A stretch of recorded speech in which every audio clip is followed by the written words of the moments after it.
Hey, what's going on, guys? It's me, Aiden, from Cartoon Apocalypse, and welcome back to another Owl House video discussion sort of thing. Now, for those of you guys somehow unaware, episode 4 of the Owl House is now out. The episode is called The Intruder, and I highly recommend it because it's really good. But without any further ado, let's go ahead and hop right into this video.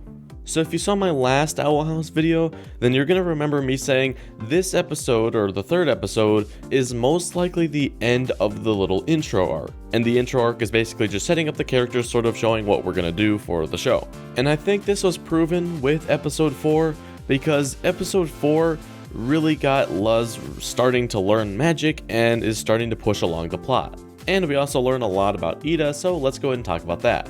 So obviously, Ida is called the Owl Lady, and before this episode we didn't really know why that was, but it was revealed that that was because she was cursed when she was younger.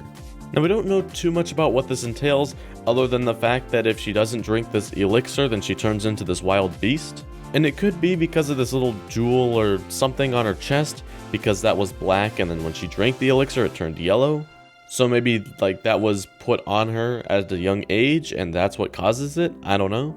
But I'm pretty sure this is something that we will be touching on in the future, and the biggest reason for me believing that is because we saw Ida's flashback / memory of this mysterious figure who seemed to have caused this little curse.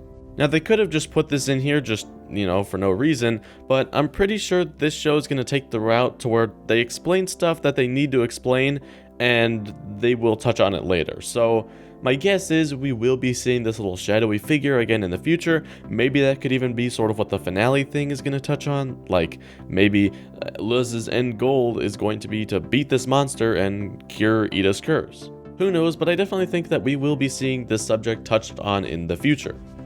Now let's go ahead and talk about like the biggest thing with this episode, the main point of this episode, and that is that Luz started to learn magic. Now the way that Ida and other witches perform magic is they have this little magic sack attached to their heart, and that is just sort of like their fuel for magic. So all they have to do is like sort of wish it to existence and draw a circle, and then it happens. But obviously Luz is human and she doesn't have that little magic sack thing. So she's not going to be able to just draw the circle and make it all happen. Now Ida mentions that yeah, there was a way that witches did it before they started getting these magic sacks, but since Ida was born with a magic sack, she never had to learn how. But Luz is learning how the old witches of the past learned. Luz finds that there's this secret emblem or symbol inside the circle, and she uses that to remake the spell. Now when Luz first finds this symbol, King is like, what? Where's the symbol? Now this could mean one of two things. This could either A, be King just not seeing the symbol, like he sees it but he's just like, what? I don't see any weird symbol or something, I don't know. It could just be King being King. Or B, the more likely option I think, is Luz has this secret ability to see the magic as it's happening. She can see the hidden symbols and stuff like that everyone else can't see. And honestly, I don't think Ida can see this either. Now, it wasn't directly confirmed because Ida wasn't really watching Luz as she was drawing it. So I don't know, maybe Ida did see that. But I think the fact that King wasn't able to see it and Luz had to draw it on a leaf shows that nobody can see these little symbols other than Luz. Meaning the only person who can actually learn to do magic like this is Luz. Now that could be entirely wrong, but that's just my guess, and I think it's the most likely option, because for a main character, you want the main character to be able to do something that nobody else can do, and Luz being able to read these symbols and perform a bunch of different magic is definitely something more interesting, because that means she can just learn how to do the magic instantly if she knows how to draw it. Now, I don't know how other witches and stuff learn magic. Maybe they just sort of like want to do a certain thing and they twirl their fingers or something. I don't know, but I feel like Luz can have more control over the magic she performs, and as long as she draws it correctly, then I think it'll be a 100% success every single time. But again, I don't really know because this is the first episode of Seeing Magic.